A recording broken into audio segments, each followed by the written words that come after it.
You may be seated.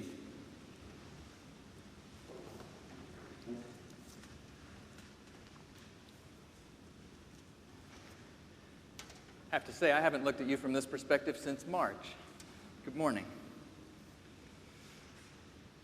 3 summers ago, most major news sources in America reported the death of a French philosopher and psychoanalyst named, and I need you to literally pardon my French, Anne de Faumontel.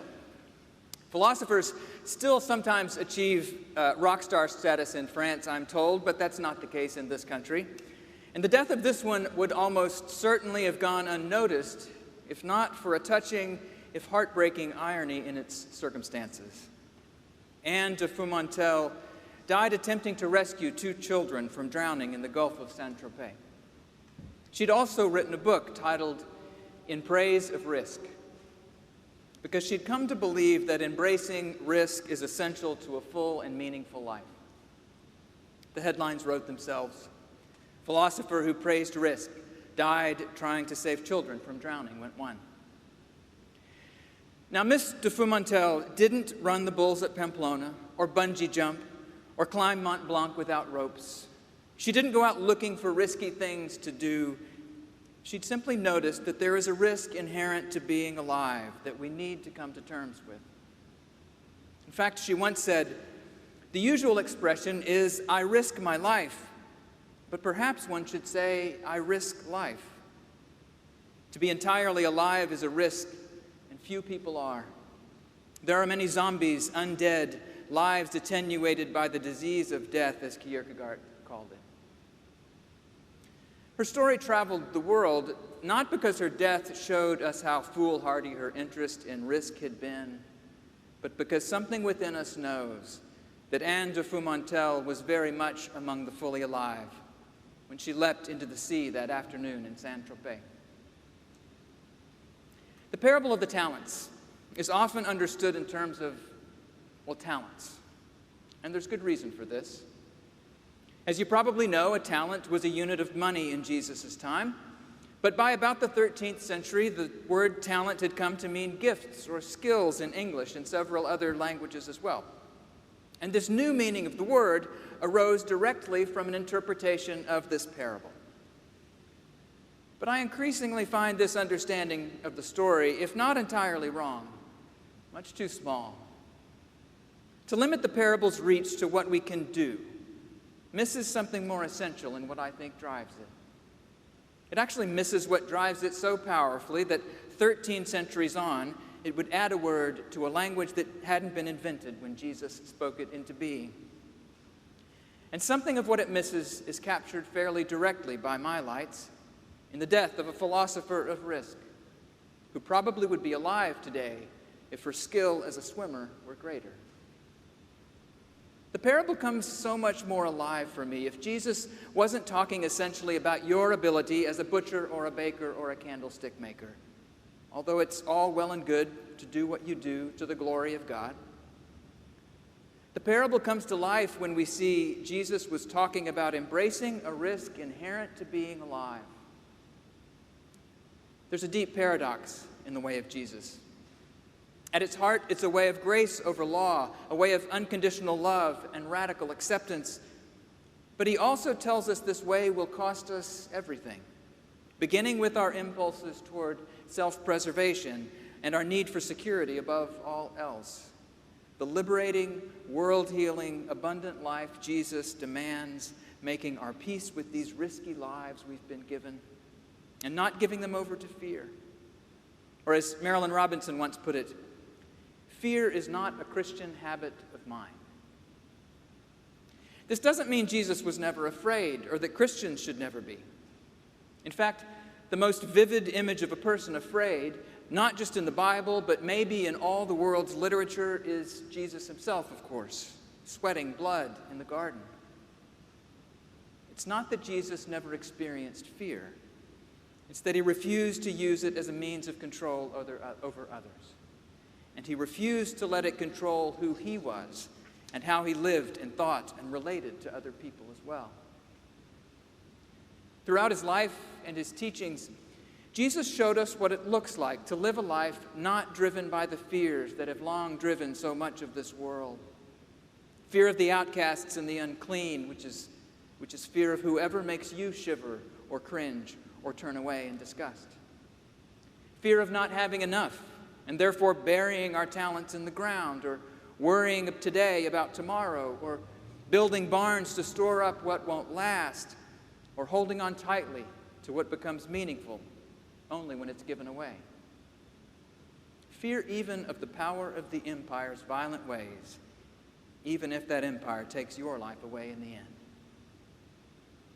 Read the stories he told, the statements he made. Look at the whole arc of his life and his death, and you see someone fully, vibrantly, divinely alive in this risky and dangerous world. And so Anne de Faumontel was just expanding on the 2,000-year-old insights of Jesus when she said the enemy of a right relationship with risk is an obsession with security. In part because the idea of absolute security, of zero risk, is a fantasy.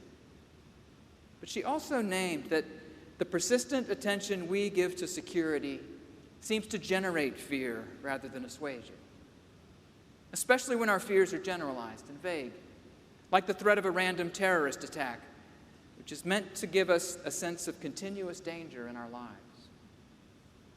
When there's a real but specific threat that needs to be faced, like the Blitz for Londoners in World War II, human communities have great capacity for action and cooperation, for dedication to one another, and a great incentive to become part of something larger than ourselves. But this doesn't happen when we walk around in a generalized sense of continuous danger. We shrink back into destructive habits of self-protection as our imaginations fixate on the infinite possibility of threat, often creating images of the threatening one who's unlike us, but coming to get us. And when our media and our politicians use these generalized fears about groups or horrific events in order to command our attention, and thus exercise a potent form of control and power over us, I think it does deep and lasting damage, not only to us as individuals, but as a society. Fear of liberals or conservatives, fear of evangelical Christians or atheists, fear of brown immigrants or rural whites or black people who live in cities, none of these fears provides the security they promise. And so we see that the parable of the talents maybe isn't a tidy little one-off self-help story, because Jesus lived a radical freedom from the forces of his world that presented themselves as providers of security, but in fact ruled through threats and fear and dividing people off from one another. The parable of the talents is another way into the radical essence of who Jesus was, which may mean it's another way into the radical essence of who you and I were made to be as well. Like Jesus, we're not made to bury our lives in fear of the risk of losing them. But the way he models for us is not as a chest-thumping conqueror of one's fears, is it? That's more likely the image of someone very much in the grip of their dark and unfaced fears than of real bravery. As his parable of the talents and that dark night in the garden make clear, the way Jesus models is facing the risks inherent to our lives truthfully, even vulnerably. As our philosopher hero put it, it may be possible to tame fear by welcoming it. When one admits his fear, his finitude, a confidence can be reborn from this vulnerability. Among Anne de Faumontel's other books were one on hospitality, written with the great Jacques Derrida, and another, translated into English soon after her death, was titled Power of Gentleness. These subjects strike me as telling and wise if we take seriously this way of Jesus, because they're turns outward, not inward, aren't they? Hospitality and gentleness have meaning only in relation to other people. Maybe you can be brave all by yourself as you step off a cliff strapped to your hang glider. But hospitality and gentleness involve people besides yourself. They're meaningless and worthless, buried in your solitary heart like a talent in the ground. In the end, Jesus wasn't forming fearless individuals.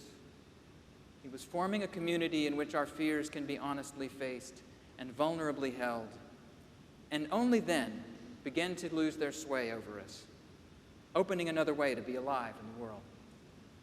Another way that makes space for a gentleness, perhaps, and a hospitality that allows the essence of who you are and who I am not to be buried in the ground of our individual lives, but given away, like talents, perhaps, whether 5 or 2 or 1, that we've been entrusted with by someone who's gone off on a journey. Given away to a world in which the one lack we know God has called you to fill is the person God has made you to become.